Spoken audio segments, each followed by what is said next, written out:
Suara saya Baik, terdengar? Pak. Dengar, Pak. Oke, baik. Dengar Pak. Bismillahirrahmanirrahim. Assalamualaikum warahmatullahi wabarakatuh. Waalaikumsalam Waalaikumsalam warahmatullahi warahmatullahi wabarakatuh. wabarakatuh. Alhamdulillahirabbil alamin. Wassalatu wassalamu ala asrafil anbiya'i wal mursalin. Habibana wa Sallallahu alaihi wasallam wa ala alihi wa ashabihi wa man tabi'ahum bi ihsanin ila yaumiddin wa ba'd. Qala Allah Ta'ala fi kitabihil karim, a'udzu billahi minasyaitonir rajim. Bismillahirrahmanirrahim. Ya ayyuhalladzina amanu atiullaha wa atiur rasul wa ulil amri minkum fa in tanaza'tum fi syai'in farudduhu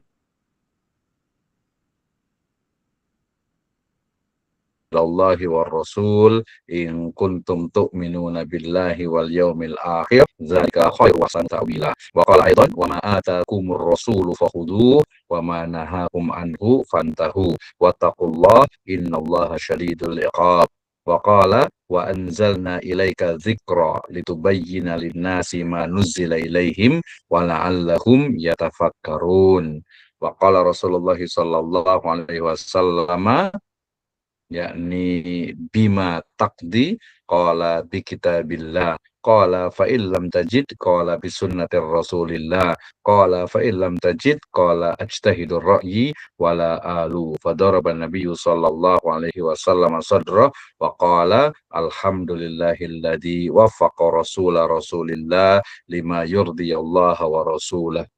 Amma ba'd fa nastaqal hadis kitabullah wa khairal huda huda nabiyyu sallallahu alaihi wasallam. Alhamdulillah, syukur kepada Subhanahu wa taala yang telah memberikan kepada kita kenikmatan iman, Islam dan juga ihsan. Salawat dan salam sama-sama kita panjatkan kepada junjungan alam Habibana wa Nabiyyana Muhammadin sallallahu alaihi wasallam, kepada seluruh ahlul baitnya, para sahabatnya serta orang-orang yang senantiasa mengikuti jejak sunnahnya hingga akhir zaman. Saya ucapkan terima kasih kepada seluruh mahasiswa di program studi ekonomi syariah Sekolah Tinggi Agama Islam Sirajul Falah Bogor. Apakah suara dan gambar saya terdengar? Gambarnya berjalan ya? Jalan Pak, terdengar suaranya. Oke, baik, terima kasih. Hari ini kita akan membahas bersama materi terkait dengan sumber hukum Islam, yaitu Al-Hadis Syarif. Kita akan belajar bersama terkait dengan pondasi, klasifikasi, dan juga implementasi hukum khususnya dalam bidang ekonomi, bisnis, dan keuangan syariah. Saya awali dengan firman Allah Subhanahu wa taala dalam surat An-Nisa ayat ke-59, kemudian juga surat Al-Hasr ayat ke-7 dan juga surat An-Nahl ayat ke-44 serta surat Al-Ahzab ayat ke-21 ya, yang menunjukkan laqad kana fi Rasulillahi uswatun hasanah. Jadi bagaimana penjelasan, kemudian juga sifat, kemudian juga ucapan, tindakan, takrir Nabi Shallallahu Alaihi Wasallam itu adalah juga sumber hukum di dalam Islam, ya. Dan kita juga diingatkan dengan riwayat dari Abu Daud dan juga Tirmidzi terkait dengan sistematika dalam ya mempelajari, dalam menetapkan suatu hukum dalam Islam, termasuk juga dalam bidang ekonomi, bisnis dan keuangan syariah. Ya, kita awali dengan definisi dan juga esensi terminologi dari hadis itu sendiri. Ya, kita pahami bahwa ada dua istilah di sana, ada al-hadis dan juga ada as-sunnah. Ya, dua-duanya sinonim, ya, walaupun nanti ada penekanan yang berbeda. Secara bahasa, kalau al-hadis, hadasa, artinya itu adalah ucapan, ya, hadasa itu ucapan, atau juga al-hadis, sesuatu yang baru juga, ya.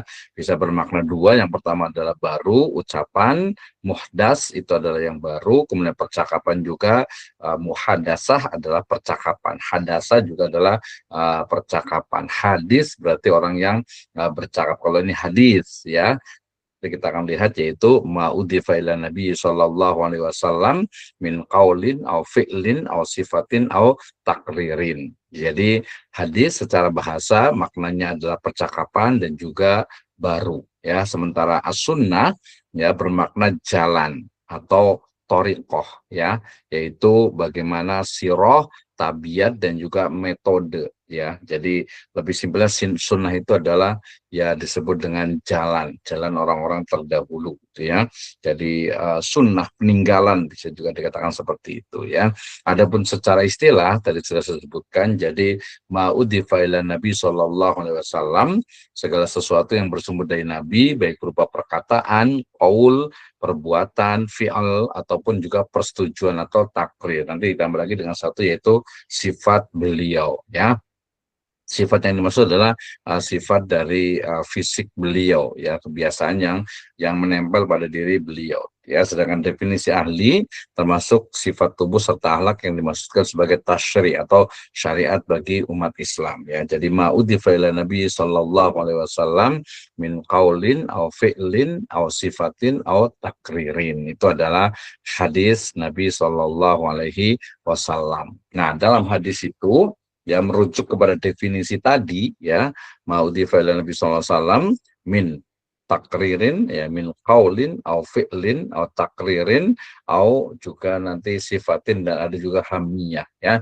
Jadi ada 4 dimensi sunnah, ada di 4 dimensi dalam al hadis. Yang pertama adalah sunnah qauliyah. Apa itu sunnah qauliyah? Sunnah qauliyah itu adalah ucapan Nabi SAW yang menerangkan hukum agama, hikmah, dan juga akhlak. Qaul berarti ucapan atau sabda beliau. Ya, jadi sabda beliau itu adalah sunnah yang paling kuat. Yang pertama itu ya, kenapa? Karena nanti ada 2 hal, yang satu qauliyah, yang satu fi'liyah gitu ya. Maka yang lebih kuat, yang lebih kuat adalah yang qauliyah. Jadi sunnah qauliyah adalah ucapan Kanjeng Nabi Muhammad Sallallahu Alaihi Wasallam. Yang kedua adalah sunnah fi'liyah, yaitu fi'l ya, perbuatan Nabi Sallallahu Alaihi Wasallam yang menjelaskan cara pelaksanaan dari syariat Islam. Jadi tindakan ya, fi'il beliau ya, itu adalah sunnah fi'liyah. Yang kedua adalah sunnah takririyah, artinya diamnya Nabi SAW sebagai pertanda persetujuan atas tindakan yang dilakukan oleh para sahabat Nabi. Ya, jadi itu takrir, paham ya. Kemudian yang ketiga, yang keempat ada sunnah hamiyah, yaitu keinginan atau niat Nabi yang belum terlaksana. Ini biasa terkait dengan yang contoh paling mudah itu adalah saum puasa di hari Arafah ya, di bulan Dzulhijjah yang kemarin kita sudah lewati itu ya. Oke. Itu adalah 4 dimensi dari sunnah, yaitu sunnah qauliyah, sunnah fi'liyah, sunnah takririyah, sunnah hamiyah. Nah, kenapa ini perlu dibagi ya, perlu istilahnya itu didetailkan ya, karena memang nanti dalam penetapan hukum ya, kan kita belajar usul fikih ya. Jadi dalam penetapan hukum itu kadang ada 2 seolah-olah itu bertentangan. Misalnya ada riwayat tentang minum sambil duduk gitu misalnya gitu ya. Kan qaulnya jelas ya, la yashrabanna ahadukum qa'iman. Janganlah kalian minum dalam keadaan berdiri gitu ya. Nah, kemudian ada satu riwayat yang menunjukkan Nabi itu pernah minum, waktu itu minum air zam-zam dalam keadaan berdiri. Nah, disitu kan ada qaul, ada fi'liyah. Jadi gimana nih untuk mentarjihnya, mana yang lebih kuat dari sisi hukumnya. Nah, itu sebagai contoh ya. Selanjutnya klasifikasi sunnah fi'liyah ya. Jadi tadi kan ada sunnah qauliyah, ada sunnah fi'liyah. Ada sunnah fi'liyah, tindakan Nabi. Kalau tadi qaul itu kan udah jelas ya, sabda beliau gitu ya. Nah, ini ada fi'liyah. Jadi fi'liyah itu adalah tindakan Nabi. Apakah tindakan Nabi semuanya itu adalah sunnah yang harus diikuti oleh para pakar di bidang hukum Islam, itu membaginya ya. Yang pertama adalah non hukum. Jadi tindakan Nabi, perilaku, amalan Nabi itu non hukum ketika itu adalah gerakan alami ya, misalnya bernafas, berjalan, kebiasaan manusiawi, cara makan, tidur dan sebagainya, itu sebenarnya sebagai anjuran saja gitu ya. Anjuran saja, kecuali nanti kalau ada memang qaulnya, ada perintahnya. Itu yang pertama ya.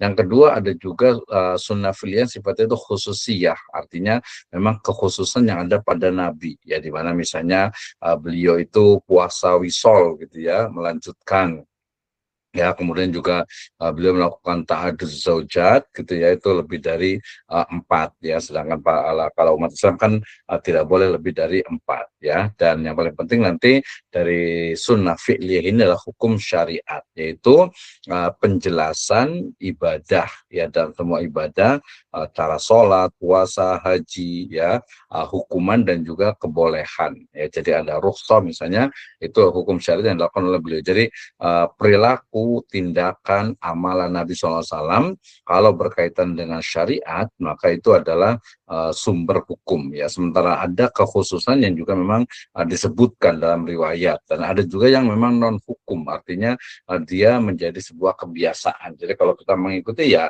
dianjurkan, dipersilahkan, itu termasuk sunnah dalam konteks bahasa ya, bukan dari sisi fikihnya. Oke. Nah, kemudian yang ketiga tadi ya, ada namanya takrir ya, kekuatan diam dan juga niat ya. Jadi di situ ada sunat takririyah, di mana misalnya konsepnya bahwa Nabi SAW itu melihat perbuatan sahabat ya, dan beliau itu diam, tidak melarang ya, maka itu berarti menunjukkan kebolehannya. Ya, syaratnya tentu saja yang melakukannya itu adalah, pelakunya itu adalah sahabat Nabi, dan sahabat Nabi kullu udul gitu ya. Jadi para sahabat Nabi itu adil, adil di situ maksudnya adalah salah satunya adalah pasti dia itu seorang muslim ya, misalnya menggunakan uang asing ya, kemudian juga ada beberapa takbir secara keras misalnya gitu ya. Nah, juga ini juga bagian dari apa yang memang dilakukan oleh para sahabat ya. Sementara sunnah hamiyah adalah sesuatu yang diniatkan oleh beliau namun wafat sebelumnya. Tadi disebut dengan apa, puasa Tasu'a ya. Jadi Asyuranya itu jelas, tapi Tasu'anya itu belum dilakukan oleh beliau, tapi beliau sudah menyampaikan, seandainya saya tahun depan masih ada umur, maka saya akan berpuasa di Tasu'anya ya, di 9 Muharram gitu ya, di Asyuranya 10-nya gitu ya. Nah, ini yang di 9-nya. Nah, ini ada sunnah takririyah dan juga sunnah hamiyah. Ini sebenarnya tidak berubah ya. Artinya sunnah hamiyah ya memang yang di Nabi aja, contohnya paling banyak itu ya ini gitu ya. Kemudian sunnah takririyah ya biasanya juga sudah memang yang ada di zaman Nabi saja gitu ya. Setelah itu ya tidak ada lagi gitu ya. Oke, kemudian selanjutnya adalah kehujahan dan otoritas hukum ya, bahwasanya di dalam sebuah riwayat dikatakan Rasulullah SAW bersabda, ini utitul Qur'ana wa mislahu ma'ahu ya, sungguhnya aku diturunkan Al-Quran dan yang semisalnya yaitu as-sunnah gitu ya, sehingga kemudian kedudukan Al-Quran ya itu adalah setara ya, dilarang memisahkan keduanya ya. Jadi bukan juga stratifikasi. Kenapa? Karena nanti dalam beberapa ayat itu ya ternyata hadis itu juga bisa menetapkan satu hukum, misalnya larangan ya tentang keharaman mengonsumsi misalnya itu binatang yang bertaring atau berkuku tajam. Itu kan di Al-Quran tidak ada, tapi di hadis ada. Jadi menunjukkan bahwa hadis itu juga menetapkan satu hukum yang tidak ada di dalam Al-Quran gitu ya. Nah, dalilnya bisa dilihat dalam surat An-Nisa ke-80 ya. Siapa saja, barang siapa man atau ar-rasul faqad ata Allah ya, siapa yang mentaati rasul maka dia telah taat kepada Allah Subhanahu wa taala. Kenapa? Karena dalam surat An-Najm juga jelas, wa mayantiqu 'anil hawa in huwa illa wahyu yuha ya. Tidaklah beliau itu berbicara dengan hawa nafsunya ya. Beliau itu berbicara dengan wahyu ya. Jadi bukan dengan hawa nafsunya. Kemudian juga nanti dalam banyak ayat terkait dengan bagaimana hadis Nabi SAW itu menjadi hukum, menjadi sumber masadirul ahkam fil Islam ya. Kemudian kalau kita bicara tentang hadis ini sebenarnya banyak sekali ya, di mana misalnya dari si jalur transmisi datanya itu ada yang sifatnya mutawatir, ada yang juga yang ahad ya. Jadi yang mutawatir itu ya memang diriwayatkan oleh banyak perawi dan mustahil bohong gitu ya. Ini sudah pasti mutawatir. Ada juga yang ahad ya. Jadi diriwayatkan oleh perorangan, jumlahnya terbatas ya, dan di sini memerlukan adanya verifikasi ya. Nah, selama dia itu sahih ya berarti mas saja itu dari hadis Nabi gitu ya. Kalau mamanya lemah atau apalagi dhaif atau mungkar, nah itu berarti ya bukan hadis. Ya larangannya jelas, man kadzdzaba alayya muta'ammidan falyatabawwa maq'adahu minan nar ya, jelas sekali. Kemudian Kalau kita lihat dari sisi anatomi hadis mutawatir, kita akan menemukan ada yang mutawatirnya itu adalah lafzi, ada juga yang mutawatirnya itu adalah maknawi. Ya, sekali lagi bahwa mutawatir itu adalah hadis yang diriwayatkan oleh banyak orang. Nah, banyaknya di sini juga banyak pendapat juga ya. Ada mengatakan lebih dari 3, ada yang 7, ada yang 11. Tapi intinya adalah satu ukuran di mana tidak mungkin terjadi kebohongan di sana. Ya, jadi mutawatir lafzi jelas, jadi lafadznya itu memang sama ya, lafadznya itu jelas ya. Misalnya apa ya, misalnya thalabul ilmi fardhatun ala kulli muslim. Nah, itu kan jelas tuh. Nanti ada yang maknawinya muslimatin gitu kan ya. Kemudian juga redaksi memiliki substansi yang sama, itu biasanya kalau yang sifatnya itu maknawi ya. Jadi riwayatnya banyak gitu ya, lafadznya berbeda-beda, tetapi kemudian ternyata maknanya itu sama gitu ya. Nah, statusnya ya bahwa hadis itu ya para ulama sepakat dijadikan sebagai sumber hukum yang qat'i selama hadisnya itu adalah sahih ya. Kemudian klasifikasi hadis ya, baik itu hadis ahad ataupun hadis yang mutawatir sebenarnya itu ya. Ada yang sifatnya itu masyhur ya, ada yang aziz, ada juga yang gharib ya. Dia biasa diriwayatkan oleh satu orang. Kalau satu orang atau satu jalur ya berarti dia masuk itu ke ahad gitu ya. Nah, ini adalah klasifikasi dari hadis. Validitas hadis ya.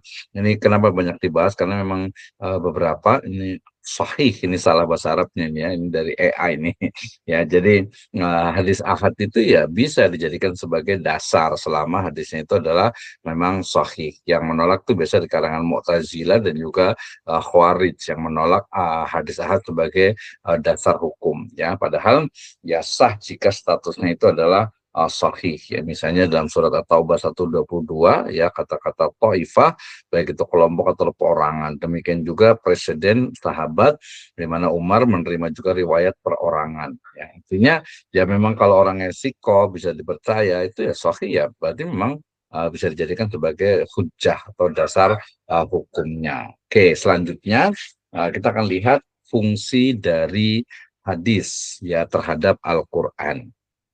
Ya, dikatakan bahwasanya pertama adalah bayan, penjelas. Tadi ayatnya jelas ya, di yang pertama nih ya. Jadi dikatakan itu wa anzalna ilaika dzikra litubayyina linnas ma nuzzila ilaihim.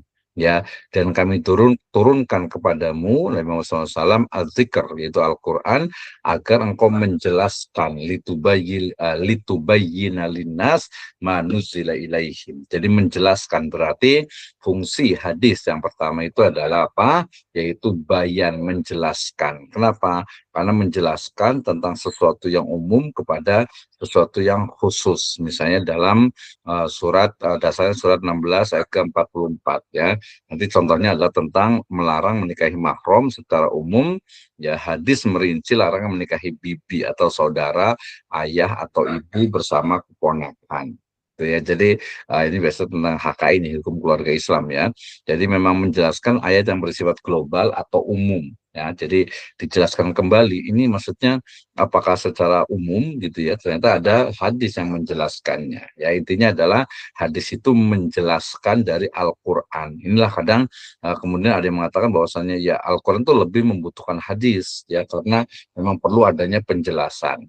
Yang berikutnya adalah aturan teknis tambahan ya. Jadi misalnya prosedur li'an misalnya gitu kan ya. Itu ada penjelasannya lebih detail di mana suami bersumpah 4 kali tuduhan benar, sumpah kelima laknat dari Allah jika dia berdusta, istri bersumpah 4 kali menyangkal, kemudian sumpah yang kelima laknat Allah jika suami benar gitu ya. Nah, disitulah kemudian hadis itu memberikan aturan teknis pelaksanaan yang tidak dirinci dalam Al-Quran. Jadi kalau pertama itu adalah menjelaskan, yang kedua itu adalah merinci, ya lebih rinci kembali terkait dengan teknis berbagai hukum syariat di dalam Islam. Itu yang kedua. Yang ketiga adalah penetapan hukum baru. Tadi disebutkan bahwa konsep hukum yang belum disinggung dalam Al-Quran. Tadi misalnya hadis yang menetapkan haramnya binatang buruan bertaring dan juga burung yang bercakar, bercakar memiliki kuku yang tajam gitu ya, ada cakarnya gitu ya. Beda dengan ayam ya, ayam juga ada cakarnya juga ya. Tapi kan ayam istilahnya itu cakar itu bukan untuk memakan istilahnya itu binatang gitu ya, tapi kayak mungkin burung elang gitu ya, atau mungkin burung apa ya, garuda ya, bukan burung garuda, burung elang, atau mungkin burung-burung yang memang burung ini apa, burung apa tuh yang makan makan apa namanya itu, makan bangkai ya, makan bangkai itu kan, nah, itu juga tidak diperbolehkan jelas. Gitu. Termasuk juga ular gitu ya, ular yang memang di situ ada taringnya gitu ya. Pokoknya binatang-binatang yang memang bertaring tajam dan biasanya itu adalah memang karnivora biasanya gitu ya. Jadi menetapkan hukum baru yang tidak ada di dalam Al-Quran. Misalnya jual beli, jelas ya kalau jual beli kan ayatnya itu ya wa ahallallahul bai' wa harrama riba. Itu kan jelas tuh ya. Ya Allah menghalalkan jual beli dan mengharamkan riba. Jual beli aja tapi kemudian ada misalnya jual beli salam ya. Qadima Nabi sallallahu alaihi wasallam bil Madinah wa hum yuslifun. Jadi ketika Nabi SAW itu sampai ke Madinah, masyarakat itu sudah biasa melakukan jual beli salam. Nah, disitulah ada syariat jual beli salam yang tidak secara spesifik ada di dalam Al-Quran. Jadi hadis bisa menetapkan hukum baru yang tidak ada hukumnya di dalam Al-Quran. Ya, atau mungkin sifatnya itu global. Oke, nah ringkasan eksekutifnya bahwa hadis itu ya bentuknya adalah ada qauliyah, ada fi'liyah, ada takririyah, ya ada juga nanti sifatiyah gitu ya, dan juga hamiyah. Sifat itu perilaku beliau sebenarnya lagi-lagi sifat itu adalah ya misalnya beliau itu memakai hampir dia sebagian para ulama masukkan memang ke fi'liyah ya.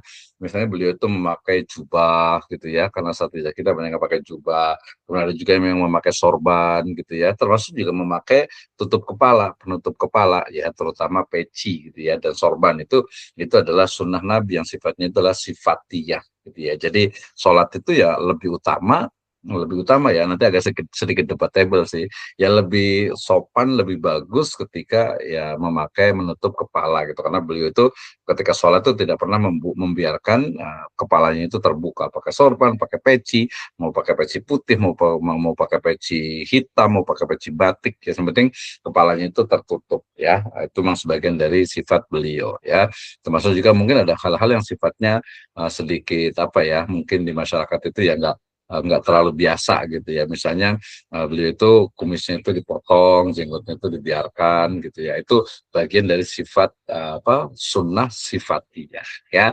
Jalur transmisinya ada yang mutawatir, ada yang bisa lebih detail lagi nanti di ulumul hadis. Fungsi utamanya adalah sebagai bayan, penjelas, aturan teknis, dan juga legislasi baru atau menetapkan hukum yang baru. Nah, maka kemudian kita tutup dengan sebuah riwayat dari Nabi SAW.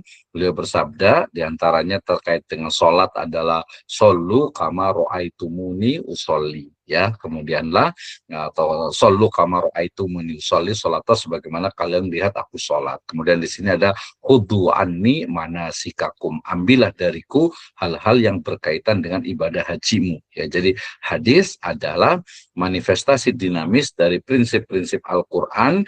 Memahaminya adalah kunci kesempurnaan Islam seseorang. Ya, dan kita tentu saja yang ingin mempelajari ekonomi syariah, karena di sana ada istilah syariah atau Islam, maka mau tidak mau kita harus belajar ya al-hadis, belajar tentang sumber hukum di dalam Islam, yaitu Al-Quran, ya, kemudian hadis, ya, nanti ada dalil-dalil hukum Islam, mulai dari ijma, kemudian qiyas, kemudian maslahah, kemudian istishab, kemudian istihsan, kemudian syar'u man qablana, kemudian qaulus sahabi, ya, nanti dalam prakteknya ada tarjih, ada penetapan mana nih yang sebenarnya yang lebih kuat ketika ada dua riwayat yang berbeda, ya, ada dua sumber, dua dalil yang berbeda, atau mungkin dari sisi perspektif tadi dalil hukumnya. Ya, ini kan kadang sering terjadi bagaimana penetapan dalam fikih. Ya, sampai di sini terima kasih untuk semuanya ya. Ada siapa aja nih hari ini ya? Nah, kalau sini nggak kelihatan semuanya nih. Terima kasih untuk Akhwan, Dea, Deni, Hari, dan Wawan serta Kang Riki Hanafi. Oke ya. Nah, mudah-mudahan cukup jelas ya. Saya masih punya banyak slide sebenarnya gitu ya. Dan ini pertemuan yang keberapa Ustaz Wawan ya. Jangan lupa untuk persenta ini ya, apa namanya? Ya.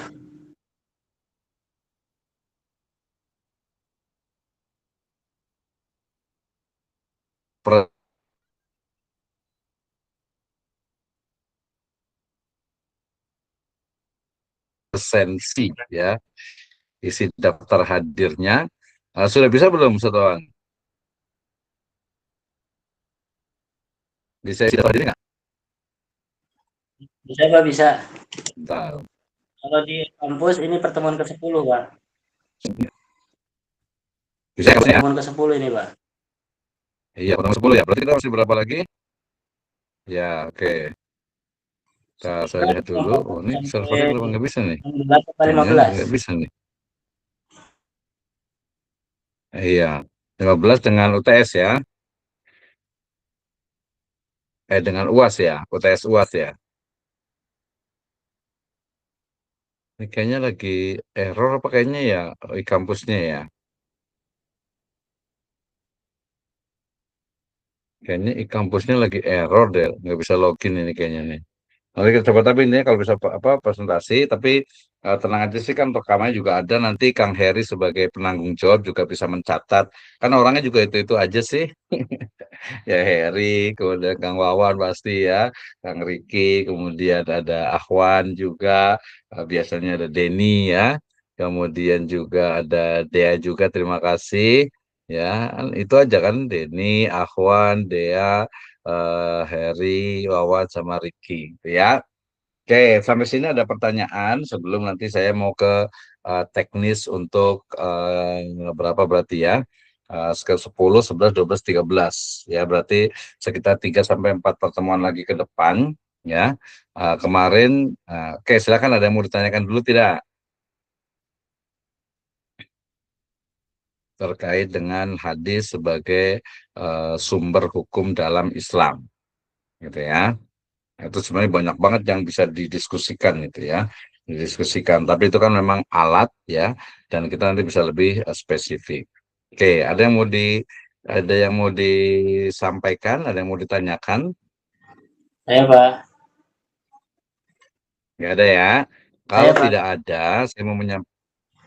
Oke, Wan, ada yang mau disampaikan? Iya Pak. Ya, silakan. Ditanyakan Pak tadi. Yang Mhm. pertama tadi mohon maaf Pak, agak ini mungkin ya, yang tentang Tasua sama Arafah itu tadi ya, mungkin agak agak kurang pas tadi mungkin Pak ya. Oh iya, kayaknya Arafah ke-9 ya. Iya, itu aja sih paling maksudnya takutnya tadi eh Oh iya, udah sama lupa itu kayaknya. Iya, betul, betul, betul, betul. Tasua Iya, 8, yang Arafah 9 gitu. iya, Arafah itu kan ke berapa? Arafah 9, Tasua yang 8 Pak, tanggal 8-nya ya. Itu aja terus Ah, ini Pak terkait hadis ini memang apa namanya? Taswa itu bukannya Tis'ah, itu Kang Wawan. Tanggal 8 Pak yang Tasua. Taswa Soalnya kan 8 ya. iya, tanggal 9-nya baru Arafah, tanggal 10 kan Lebaran Pak, Idul Adhanya. Ya, Lebaran ya. Iya, iya, saya ingatnya Taswa. Tapi Iya, benar tadi Taswa ya 8 ya. Iya, 8 9. Oke, terima kasih Saudara. Yang berikutnya silakan. iya. Terus terkait hadis ini emang makasih Pak. Apa terima kasih tadi materinya luar biasa ya tentang hadis ini memang sumber hukum kedua Pak ya barangkali di dalam syariat kita. Terus kita juga diingatkan lagi tentang apa namanya macam-macamnya dan juga hadis-hadis yang apa namanya yang sahih yang gorib dan sebagainya. Ini Kak terkait hadis apa namanya hadis maudhu itu Pak Hmm. ataupun hadis doaib deh Pak hadis doaib deh atau apa hadis maudhu. Hmm. Kadang kan orang banyak tuh yang misalkan menggunakan hadis yang doaif untuk apa Hmm. namanya fadhailul Fadhailul amal. amal. Ya, itu Hmm. menurut Bapak seperti apa Pak? Atau mungkin di kalangan masyarakat itu ada yang mengamalkan bahkan hadis maudhu gitu Pak. Itu seperti Hmm. apa sih Pak kalau mengamalkan hadis maudhu atau yang apa Iya, tadi yang betul, betul. lemah gitu yang dhaif, seperti itu Pak pertanyaannya. Oke, terima kasih Ustaz. Menarik nih, memang harusnya harusnya nih pembahasan ini banyak, dan kalau nggak salah nanti ada di materi saya di YouTube itu juga sudah pernah bahas juga, atau kita pernah bahas juga tentang hadis ya. Biasanya kalau di ayat hadis ekonomi itu selalu di pertemuan yang kedua itu selalu kita bicara tentang hadis itu secara detail gitu ya. Nah, yang pertama yang mungkin dari awal dulu ya, yang dari awal dulu kita perlu memahami memang kondisi masyarakat ya. Masyarakat itu baik yang awam atau mungkin yang agak-agak pinter gitu ya, atau mungkin juga yang pinter tapi pinternya itu bukan di bidang hadis. Nah, itu ada 3 kategori itu satuannya. Jadi pertama itu adalah orang awam, yang kedua adalah orang yang agak pinter, yang ketiga itu ada orang pinter tapi pinternya itu bukan di bidang ilmu hadis. Saya juga merasakan sekali itu ya, merasakan sekali di mana orang itu karena mulai dari kuliahnya gitu ya. Ini sebenarnya sama nih kalau teman-teman tuh kuliah, alhamdulillah bisa kuliah di Staik Suratul Falah ya. Kalau kuliah itu ekonomi, apalagi ekonomi umum gitu ya. Nah, ekonomi secara sendiri kalau dia tidak bisa mendalami hadis, akhirnya ke bawah juga banyak riwayat-riwayat itu ya yang mungkin dipertanyakan. Itu tadi. Jadi dari klasifikasi ada 3 klasifikasi itu, orang awam, orang yang agak pinter, kemudian orang yang pinter tapi bukan di bidang ilmu hadis gitu ya. Maka kita akan mendapati penggunaan dari hadis dan juga pemahaman dulu ya, pemahaman dan juga pemahaman dan penggunaan dari hadis yang mungkin tidak sesuai dengan proporsi dari hadis, kedudukan hadis itu sendiri gitu ya. Jadi menerangkannya perlu satu-satu ya. Tapi kalau dari klasifikasi tiga-tiga itu sama, berarti kita perlu jelaskan dulu, kita jelaskan dulu bahwasannya mulai dari hadis ya, pengertiannya bahwa hadis itu ya tadi ma'udhifa ila Nabi Shallallahu alaihi wasallam min qaulin au fi'lin au sifatin au takririn ya. Jadi hadis itu, sunnah atau hadis itu adalah semua yang ada pada Nabi ya, atau mungkin bahasa lebih simpel, nggak terlalu tekstual. Jadi hadis itu adalah perkataan ya, kemudian tindakan, perilaku, kemudian juga takrir beliau serta sifat beliau, itu adalah hadis. Nah, sehingga kemudian hadis itu diriwayatkan dari Nabi, kemudian ke sahabat, kemudian ke tabi'in, ke tabi'ut tabi'in, sampai kepada para imam penulis hadis. Ya, nah kondisi internal umat Islam dan juga eksternal umat Islam yang berhadapan dengan musuh-musuh Islam, ya terutama nanti di masanya akhir dari siapa Khalifah yaitu Umar bin Abdul Aziz, di sanalah muncul berbagai riwayat ya yang tidak ada sandarannya, yang tidak ada istilahnya itu sanad dan juga rawinya. Ada juga rawi yang sebenarnya dia itu adalah rawi yang mungkar, yang tidak bisa dipertanggungjawabkan. Dari situlah kemudian muncul riwayat-riwayat hadis yang sebenarnya bukan hadis, ya. Makanya kemudian berkembang di masanya Az-Zuhri itu hadis, oh ada yang sahih, ada yang dhaif, ada yang maudhu, ya. Nah, hadis yang maudhu itu sebenarnya bukan hadis gitu ya. Jadi yang namanya juga maudhu itu ya palsu gitu ya. Jadi bukan hadis gitu ya. Sama juga sebenarnya bahasanya begini. Bahasanya itu adalah sesuatu yang dia sebenarnya bukan bagian dari sesuatu itu. Jadi kalau dibilang hadis maudhu gitu ya, sebenarnya bukan hadis gitu. Yang lebih tepat adalah riwayat maudhu. Ya, jadi perlu mempelajari tentang istilahnya itu riwayat ya, riwayat hadis ya, cara memahami tentang bagaimana hadis itu sampai kepada para penulis pengumpul hadis ya, Imam Bukhari, Muslim, ya Abu Daud, Tirmidzi dan yang lainnya banyak lah ya.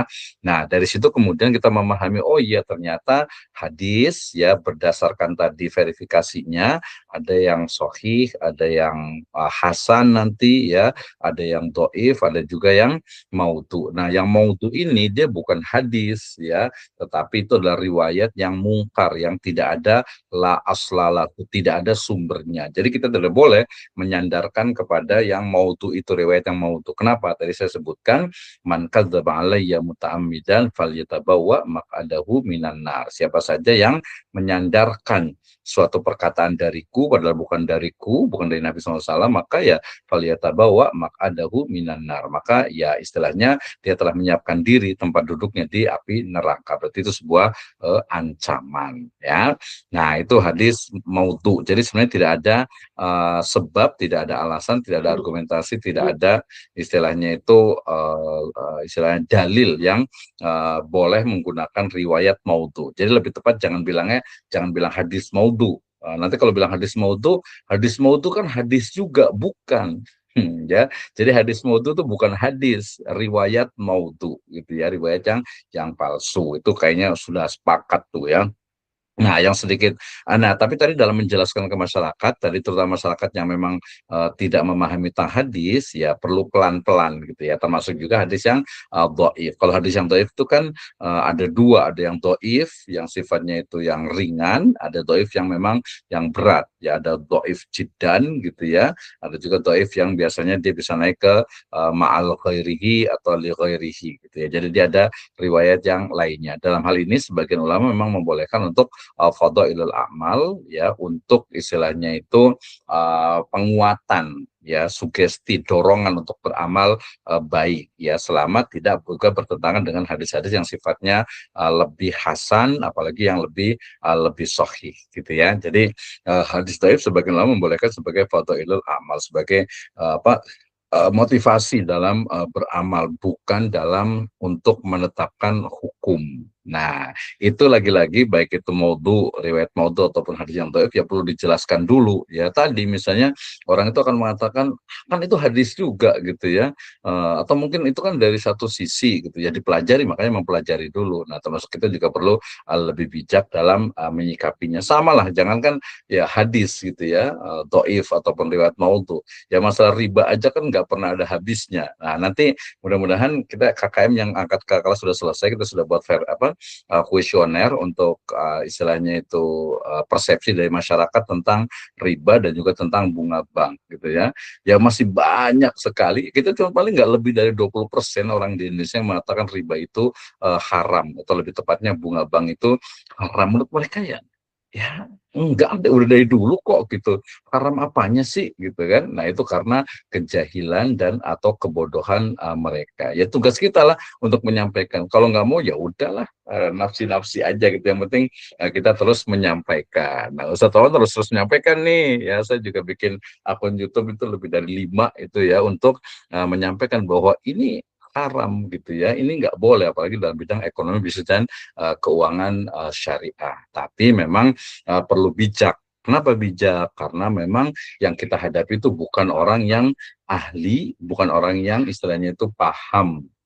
Ya, sebagian besar itu hanya ikut-ikutan, sebagian itu mengikuti hawa nafsu, sebagian itu mengikuti istilahnya itu kelompoknya saja. Nah, itulah gitu ya. Ya kita perlu sedikit tasamu, toleransi untuk memahami. Bukan perlu sedikit sih, tapi kita perlu untuk memahami masyarakat. Kalau masyarakat nggak paham, misalnya nih, saya kasih contoh, ada doktor gitu ya di bidang pendidikan agama Islam, tapi mengatakan bunga bank itu ya boleh menurut saya gitu.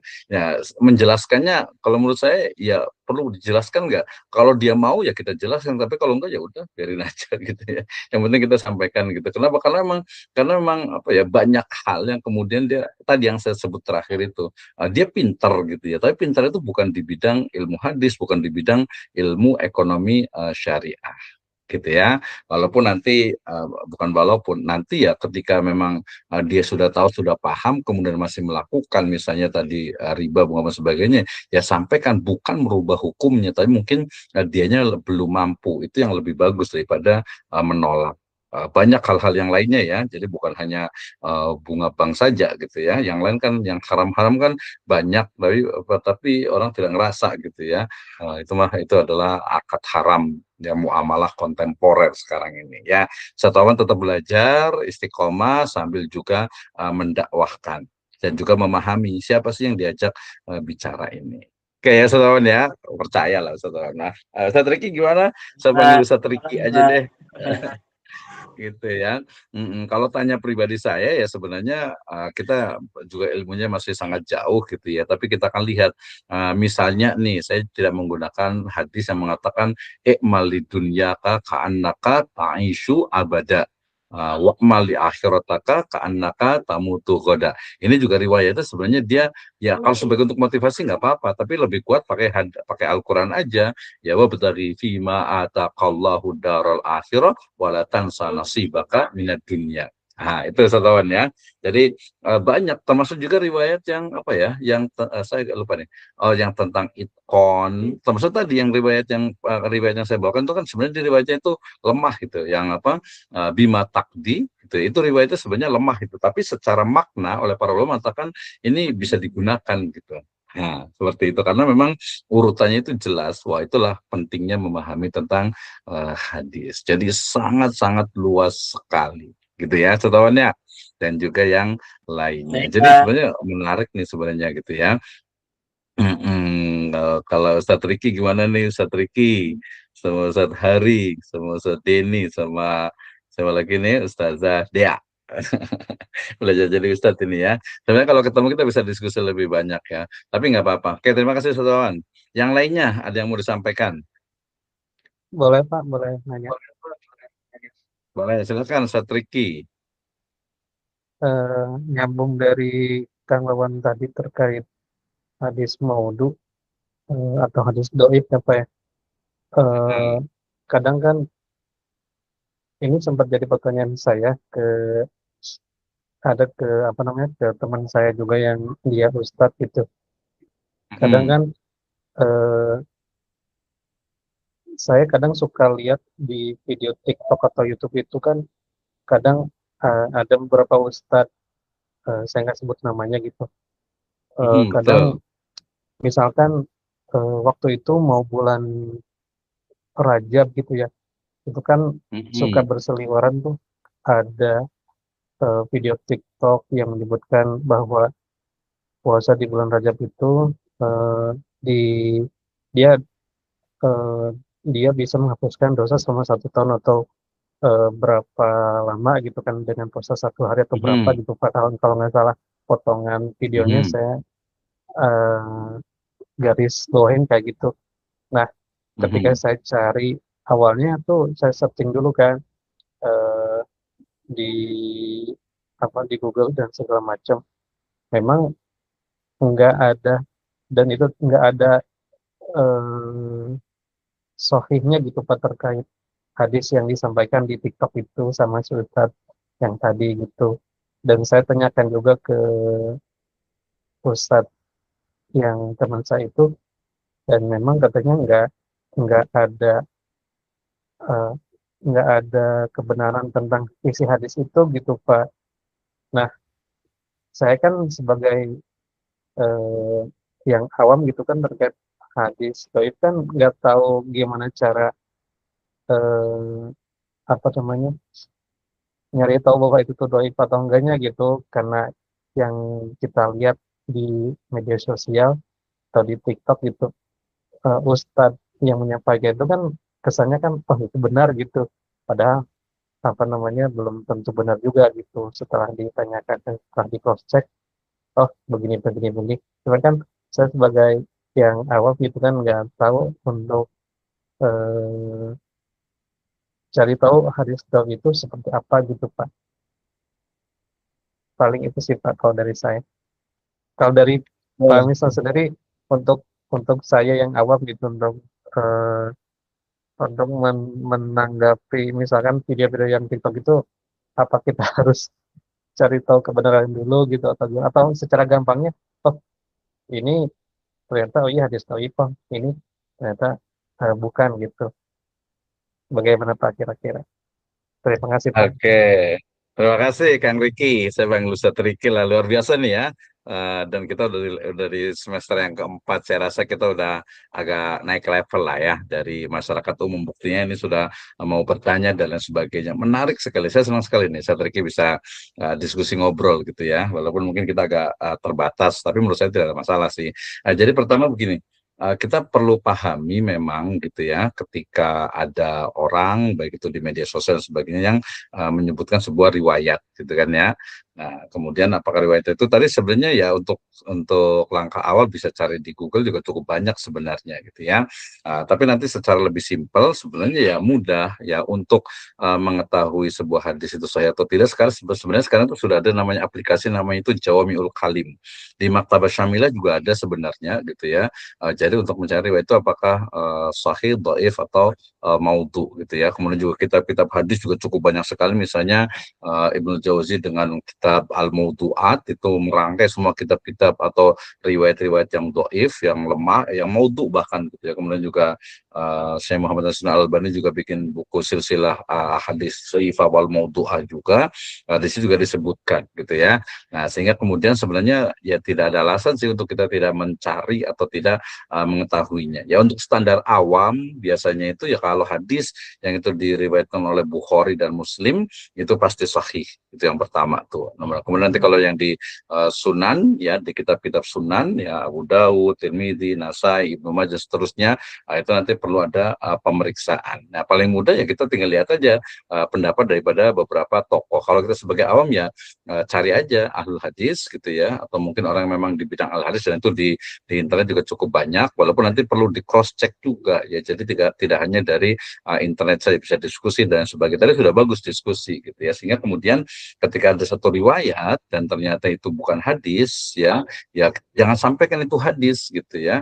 Nah, kalau dia doif di situ mungkin ada sedikit toleransi. Di situ ada tasamu, ada toleransinya. Artinya ini doifnya seperti apa nih riwayatnya gitu. Sayangnya ada banyak yang memang riwayatnya itu memang tidak bisa dipertanggungjawabkan karena memang bukan hadis, maka kita menyebutnya dengan riwayat maudhu gitu ya.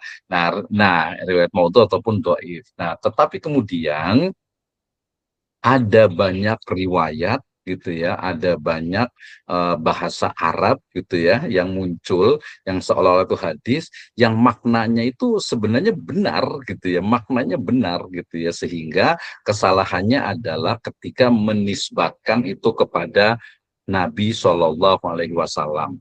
Ya, kalau itu sebagai sebuah motivasi, banyak sekali istilah-istilah ya, istilahnya itu peribahasa-peribahasa bahasa Arab yang kemudian terkadang itu disebut sebagai sebuah hadis, padahal bukan, itu hanya peribahasa bahasa Arab. Maknanya artinya itu bagus gitu ya. Jadi kesalahannya itu adalah menisbatkan kepada Nabi. Ya kita sendiri misalnya saya ngomong A misalnya, oh Ustadz Riki bilang A gitu ya, padahal Ustadz Riki nggak pernah ngomong A, pasti marah dong gitu ya sebagai manusia gitu ya. Nah ini apalagi Kanjeng Nabi Muhammad SAW, ya beliau nggak pernah berkata begini kok, dibilangnya berkata begini. Nah itu kesalahannya sebenarnya itu. Tapi ya tadi hadis ataupun riwayat yang maknanya bagus ya jangan dinisbatkan kepada Nabi karena memang itu bukan riwayat dari Nabi, tapi ya jadikan sebagai sebuah peribahasa atau mungkin perkataan para ulama atau tabiin itu banyak sekali ya, sehingga kemudian ya kita perlu memang menyikapinya. Oke, yang tidak boleh itu adalah menisbatkan kepada Nabi. Ini bukan ucapan Nabi. Kalau kita mengatakan ini ucapan Nabi, berarti itu adalah buhtanan wa isma mubina. Itu adalah kebohongan yang nyata. Sama, ya ini Kanjeng Nabi loh. Masa beliau nggak ngomong, kita bilangnya beliau ngomong gitu ya. Orang lain saja, ada seorang ustadz kita sendiri misalnya, oh pada Torah misalnya bilang A gitu. Belas saya nggak pernah ngomong A misalnya. Itu kan pasti itu kebohongan. Nah itu sebenarnya intinya di situ. Nah kalau ada makna yang bagus gitu ya, maka ya itu dijadikan sebagai motivasi, tapi jangan disandarkan kepada Nabi. Kemudian kalau kita ingin tahu bagaimana caranya sebenarnya panjang, tapi dengan belajar serius kita akan tahu oh ini riwayatnya sahih gitu ya. Termasuk nanti kita bisa belajar lah ya. Mungkin kita bisa mengumpulkan nih proyek untuk mengumpulkan hadis-hadis yang lemah ya. Tapi udah banyak sekali buku-buku yang mengumpulkan hadis-hadis tentang muamalah yang lemah gitu, yang maudhu gitu ya. Itu cukup banyak. Gitu ya Satriki ya. Jadi kita udah naik level alhamdulillah. Yang pasti ya kita tetap belajar dan juga kita bersikap lebih bijak ketika memang masyarakat umum terutama tadi misalnya tentang fadilah, tentang keutamaan. ya saum misalnya di bulan-bulan tertentu ya itu bagus gitu ya, misalnya kemarin di bulan Dzulhijjah yang riwayat-riwayatnya ada kita ini kan ya kita amalkan. Kemudian kalau riwayatnya belum ada ya kita lihat kalau itu adalah perkataan para ulama, misalnya ada beberapa ulama yang menyebutkan ya kita bisa amalkan ya, tapi jangan disandarkan kepada Kanjeng Nabi Muhammad Shallallahu Alaihi Wasallam ya. Kita lebih bijak, kemudian kita banyak belajar lagi, insya Allah kita akan ke depan kita akan tahu oh iya, dan kita bisa terus diskusi. Saya juga siap untuk terus diskusi. Oke, seperti itu ya, Saudara Ki ya. Luar biasa sekali. Baik, terima kasih Iya, Pak. Bapak sekalian. Ya, pokoknya nanti kita Kalau banyak itu Pak belajar. tadi Jadi, yang tadi bener Pak, yang tadi Bapak bilang itu bisa dicek itu aplikasi atau kitab Pak? aplikasi. Di kitabnya juga ada, di Jawamiul Kalim itu aplikasi. Aplikasinya bahkan sekarang udah Oh, online. Ada Jawamiul Kalim, ada juga Maktabah Syamilah. Tapi kalau untuk yang takhrij itu Jawamiul Kalim. Cuman dia bahasa Arabnya, bahasa Indonesia juga ada sebenarnya. Bahasa Indonesia juga ada. Gitu ya. Jadi sebenarnya paling mudah kalau pengen cari hadis sahih itu ya pertama di Imam Bukhari, Sahih Muslim, Sunan Abu Daud, Sunan Tirmidzi, Sunan Ibnu Majah, ya kemudian nanti ada Sunan Nasa'i, ya kemudian nanti ada Musnad Ahmad, ada Musnad Syafi'i, ada Muwatta Imam Malik dan beberapa kitab para ulama yang memang masyhur.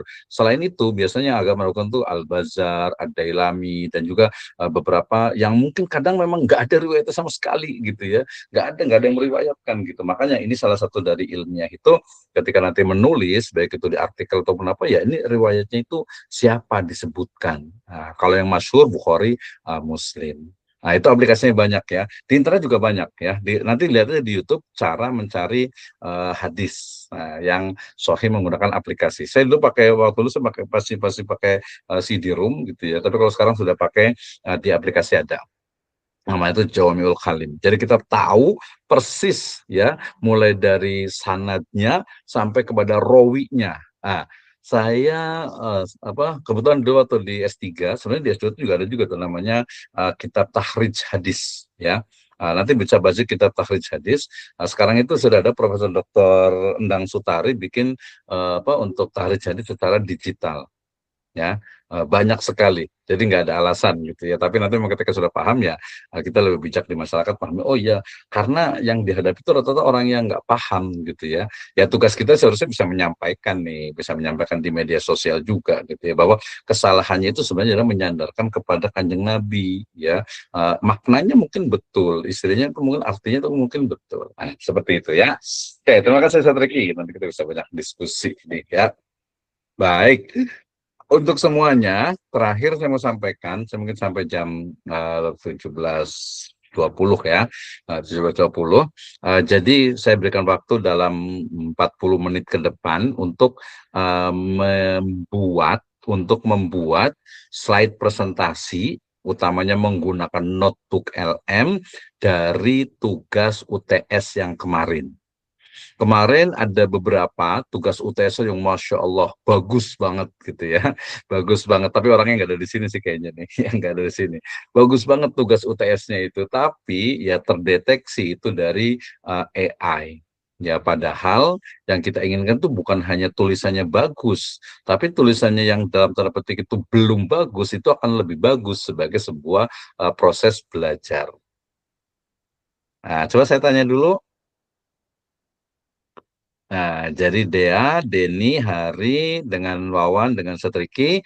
Jadi 40 menit ke depan silahkan, atau yang lainnya nanti Harry sampaikan ya ke yang lainnya. Jadi 40 menit ke depan buat PowerPoint atau lebih tepatnya slide dari UTS yang ada ya dengan cara pakai notebook LM, tinggal di-upload filenya, kemudian dijadikan menjadikan file presentasi. Saya tanya ke Setriki dulu, paham Setriki? kalau di upload di notebook LM itu kayak gimana Pak? Saya belum paham. Nah, itu nanti lihat di YouTube saya aja. Jadi buka notebook LM, kemudian upload tugas kita, kemudian buatkan presentasi dari file ini. Nah, itu paling susah dulu. Kalau nggak bikin pakai PowerPoint dulu aja nggak apa-apa lah, yang belum bisa ya. Dari boleh pakai PowerPoint, bisa ya pakai PowerPoint ya. Saya beberapa kali nyoba pakai notebook LM nggak berhasil mulu, kenapa Pak ya? Apanya tuh? Nge-lag mulu gitu Pak, nggak jadi PowerPoint-nya gitu. Udah ngupload nih, Ah, ngupload filenya, terus ah, udah ah. beberapa kali nggak bisa-bisa Pak. Kenapa tahu? Nah, nanti dicoba lagi ya. Biasanya itu jaringan, tapi saya biasa cepet kok. Kalau nggak ya udahlah, kalau nggak bisa pakai PowerPoint dulu aja ya. Jadi 40 menit ke depan buat PowerPoint, nanti boleh kirim ke saya malam ini gitu ya, untuk sebagai bukti kinerja aja sih, ya, dari tesis, dari tugas yang ada, yang kemarin sejadinya. Nah, kemudian untuk pekan depan dan berikutnya, semua presentasi dari istilahnya itu tugasnya masing-masing, itu ya, yang jadi data itu. Oke, Saudara bisa ya pakai PowerPoint ya, satu bisa. Hari gimana hari? Saya biasa pakai Canva Pak. Nggak apa-apa Pak. Insya Allah bisa Pak pakai notebook LM. Oh ya, ya bagus Pak. Jadi kalau yang belum bisa notebook M bisa pakai PowerPoint dulu. Sudah jadi PowerPoint, baru nanti diupload lagi di notebook LM, bisa digantikan lebih bagus juga ya. Denny gimana Denny? Insya Allah bisa Pak, di notebook LM, cuma mungkin Denny bisa kirimnya agak maleman Pak, soalnya sekarang lagi ada di Cibinong. Ya, saya kasih waktu sampai 23:59 semuanya ya. Dea gimana Dea?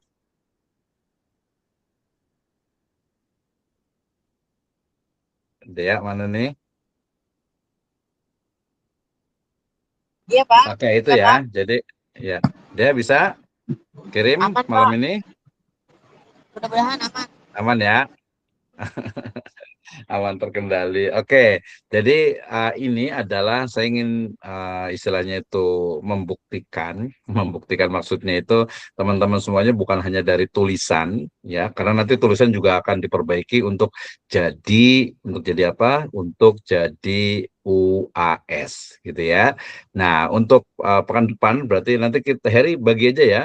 Pekan depan 2 orang aja biar ini ya, pekan depan 2 orang untuk presentasi.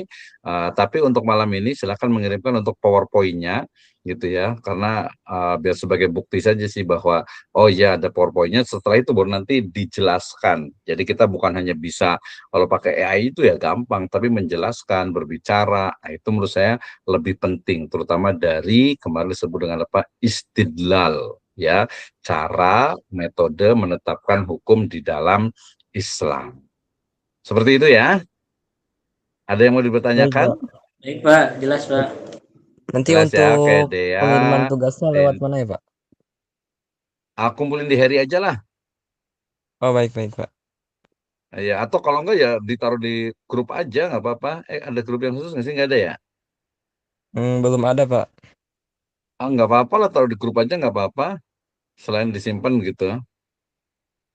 Baik Pak. Atau ya di email saya juga nggak apa-apa yang biasa, DR ya. Siap Pak. Oke, di email aja nggak apa-apa lah. Di email biar ketahuan gitu ya. Oke ya, Ustadz Riki siap ya? Ya, Kalau insya Allah Pak. bagi aja Pak, besok apa minggu depan siapa gitu 2 orangnya, biar langsung.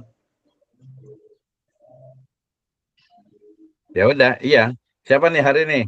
Ketua kelas dulu nih, Hari sama Ustadz Wawan lah gitu. Ya. Boleh Pak, Sejadinya aja boleh. sih, nggak usah ideal gitu, pokoknya yang penting bisa ngomong gitu. Kalau satu kan udah bisa gitu kan ya. Siapa, Ah, siapa. ah. Ya karena lagi-lagi kita belajar ya, ini apalagi kan kita kan cuma segini gitu, jadi jangan dijadikan sebagai beban gitu. Ya udah, justru bagus, semangat, saya mau presentasi karena saya salah itu lebih bagus karena saya sedang belajar. Salah lebih bagus ya, maksudnya karena saya sedang belajar, salah itu ya wajar gitu ya. Nggak apa-apa, nanti kita akan perbaiki bareng-bareng, namanya juga belajar seperti itu ya. Baik Pak. Oke, baik. Terima kasih untuk semuanya. Saya cukupkan sampai di sini. Insya Allah kita lanjutkan di pertemuan yang akan datang dengan presentasi nanti dari eh, Kang Hari ya, dengan Setawa ya. Yang lainnya kalau mau presentasi juga boleh juga gitu ya. Nanti kita akan bagi. Tapi untuk menyerahkan PowerPoint-nya ya, bawa PowerPoint ya, notebook LM sambil belajar juga. itu malam ini di 2359. Nanti Heri tolong sampaikan ke yang lain juga yang tidak hadir juga gitu ya, sebagai bukti saja sih, bukti kinerja. Jadi kita oh ya ada nih hari-harinya gitu kan ya, ada Hari Sucipto ya. Oke, terima kasih banyak. Jazakumullah khairan wa timikum. Kita tutup dengan hamdalah dan doa kafatul majelis. Alhamdulillahirabbil alamin. Subhanakallahumma bihamdika asyhadu an la ilaha illa anta astaghfiruka wa atubu ilaik. Wallahumma fiqil aqwamit thoriq wa billahi taufiq wal hidayah. Wassalamualaikum warahmatullahi wabarakatuh. Waalaikumsalam. Waalaikumsalam warahmatullahi wabarakatuh.